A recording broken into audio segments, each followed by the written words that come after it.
Notre pays est en train d'écrire une histoire. Et cette histoire que nous sommes en train d'écrire est arrêtée. Félix Tshisekedi, moi na yantoma Tshisekedi.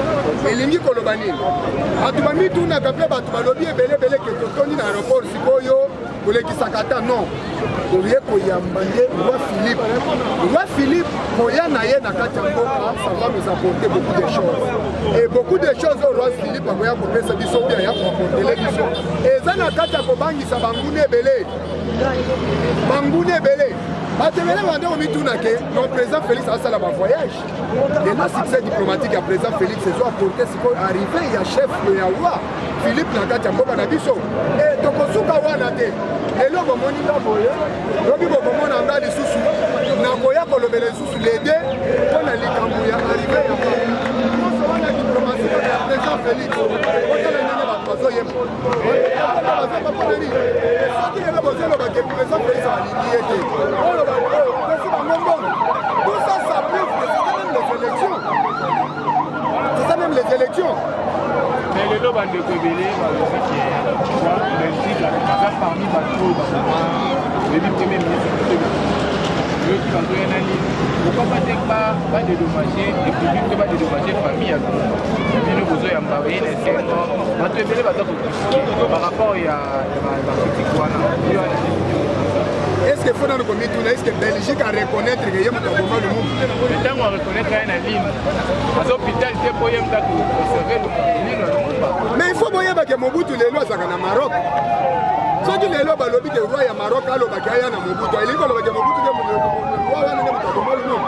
Et ça y est. notre pays, c'est que je peux vous dire, hein, tout ce que nous sommes en train de faire, oh non, c'est tout ça qui monde et c'est une histoire roi azoya kozongisa limi ya solo ya lumumba. Est-ce que ye moto abombaki ye? Est-ce que ye moto abombaki yango? Est-ce que tango lumumba mpe akufaki roi Philippe azalaki na pouvoir obomi tuni azolobaka ye moto aboma mpe ye moto asala bonon. Eza par rapport ya succès diplomatique, relation diplomatique entre notre président Félix na ni Belgique nde yango batali balobi no il faut to reconnaître que ya solo ezalaki na mutu moko akufaka na kati ya mboka na bango ya Belgique oyo na kombo ya Lumumba. Patrice Emery Lumumba aza mutu moko azalaki ancien premier ministre na kati ya mboka na biso, aza mutu pamba te fo bahonore ye baya kozongisa ye ayeka mpona wana te banguna babanga te bato oyo bazolobaki ayeka mpona lino aye mpona wana te. Par rapport à manger sécuritaire, il y a beaucoup à la question. Vous avez vu qu'il y a le lot M23, ça peut par rapport à des besoins par rapport à la sécurité. Non, mboko oyo tozobenga ngo na minute sécurité tozo nango ekomi ya fimbo akekele. Soki bolandaki bakonzi ya mboka oyo babanda kosimba mastor na kati ya maboko mpona kosécurize mboka oyo lelo bazo se sentir à l'aise na kati ya mboka na biso. Et quel genre ya motivation oh notre FARDC aza nango na kati ya guerre kotala yango il faut komituna bomona te bandeko ebele banani bandeko oyo basengaki ke état de siège esila bazonyo balisusu te mpona nini mboka eza oyo balobe pa Lambert Mende le pays est relativement calme mboka eza bien sécurité eza malamu oyo azoganga azotombola loboko na Afrique aza 40e na armement biso mpe toza 40e na armement il faut bamituna chef de l'État à niveau à Brazza, le qui c'est clair, c'est le Rwanda ou à d'autres soutenir M23 pour adresser analyse Nangaï et ça que Rwanda il faut Akeba. Il faut je le dis franchement. La déclaration faite par le président de la République, à ça là il y a encore une fois où je me rappelle, et c'est là qui nous colle à Kobo Maliba, la FCC Kashi. À ça là qu'il y a une déclaration à Makassi. Et ce qui est loyal, le président Félix a sali une déclaration claire. Et bandit pas naïe nanouté.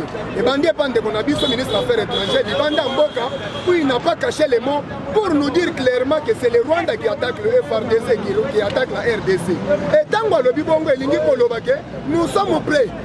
Et ndenge bandeko bazomi tuna ke no bona nini président attaqué. Il faut boyeba. Il faut que le congrès compte entre tous les deux chambres pour attaquer officiellement.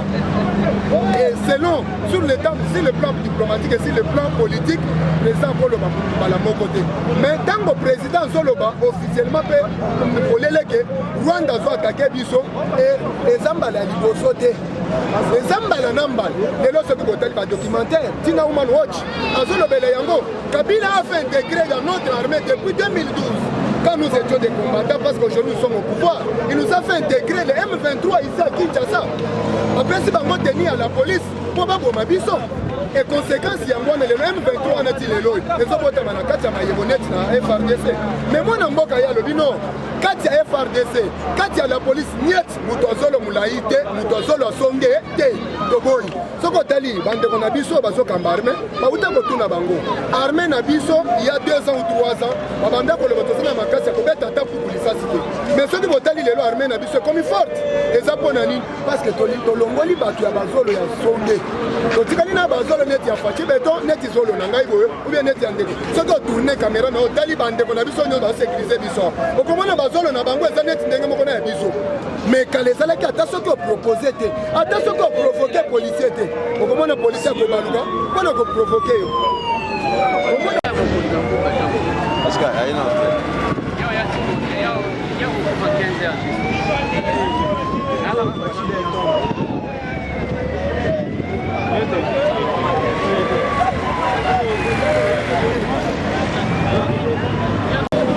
Et notre police, vous voyez que nous avons des relations maintenant. Mais auparavant, ce n'était pas comme ça. Auparavant, même si tu n'as pas provoqué un policier, le policier va te provoquer. Et est-ce que c'était des policiers congolais? Ce n'était pas des policiers congolais. C'était des gens manipulés par quelqu'un qui soit en Rwanda, qui ont tenu M23. Ah, on a mis Toboy. Et vision ya Fati de Dosso Kotali na minute on a terrain Zamaï. Motomoko ta komeka kotombola likolo. Baloba qui vient qu'il faut état de siège ici. Mais les lois sont qui sont dans état de siège. Est-ce que film quelqu'un les zones la naïs grâce à moi na mboka yango ne tozola bakifreza tozala na bomoko biso bakongole oyo nyonso eza na kati ya kosalema oyo aza na bik oyo aza na papier oyo aza na libanga akoma histoire mpona koyebisa bakoko na ye ke tozalaka na président moko mwana papa Tshisekedi wa Mulumba besenga nde na limete na 10e rue atika mwana na ye akota na pouvoir na 55 ans d'âge mais avant 58 ans asilisa FCC nyonso gwo au moment où le président de la République qui est mort à reconnaître que Rwanda n'a pas agressé Bisso dans Sima M23 suite aux années. Non, nous sommes préparés, nous sommes prêts. Le président Félix Aouda Kossa la réunion n'a pas généraux na Bisso. C'est pour la première fois que la RDC a Zobimisabigue a plus de 12 millions de dollars par mois pour l'armée na Est Yapam. Pour la bande de Bisso Bazobunda Bitumba na Est 12 millions de dollars par mois. Et tant que Sali, séminaire Rwanda n'a pas généraux.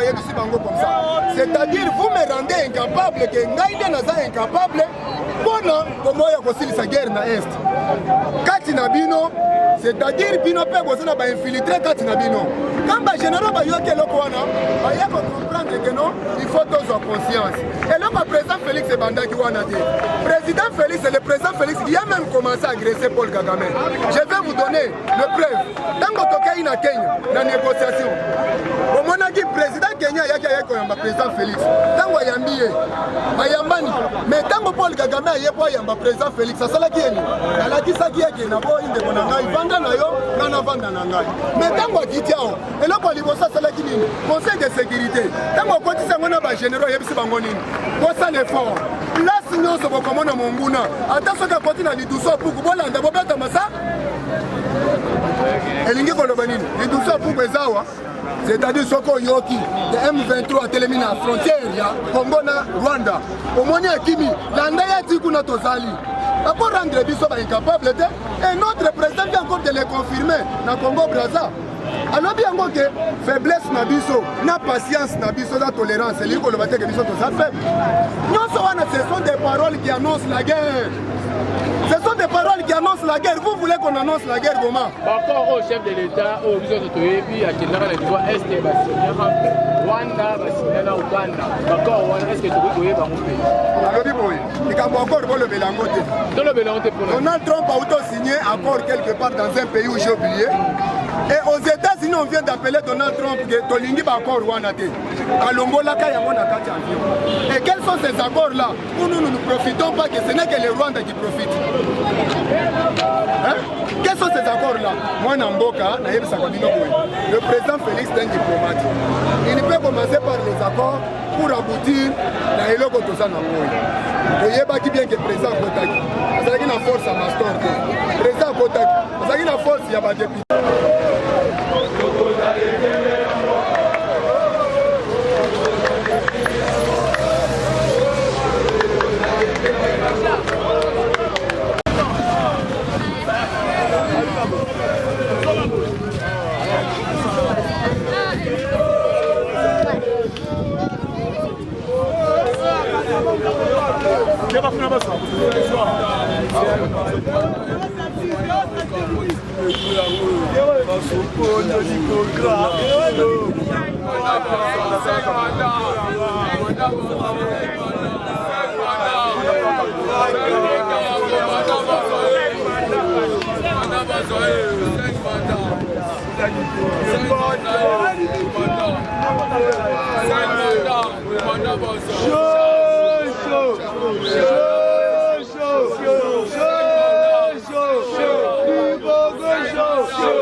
Sika Batounionso, Batchemisu. Le Congo est au concert du monde grâce à la diplomatie du chef de l'État, Félix Antoine Tshisekedi Tshilombo, l'homme de la distinction, l'homme qui fait de la RDC ce que nous reflétons, ce que Dieu nous a créé. Donc nous sommes très heureux. Voilà comment nous sommes déplacés pour accueillir le roi belge, accompagné de la reine. Donc nous disons merci au travail que le chef de l'État nous a rendu. Il a mis notre pays au concert du monde. Aujourd'hui, la RDC, on en parle partout au monde. Vraiment, Fachi Beto, Oumela, Oumela. Beto, il y a Beto, sur le côté. Et puis, c'est qui bango Fachi Beto. Tozana, 50 ans au pouvoir.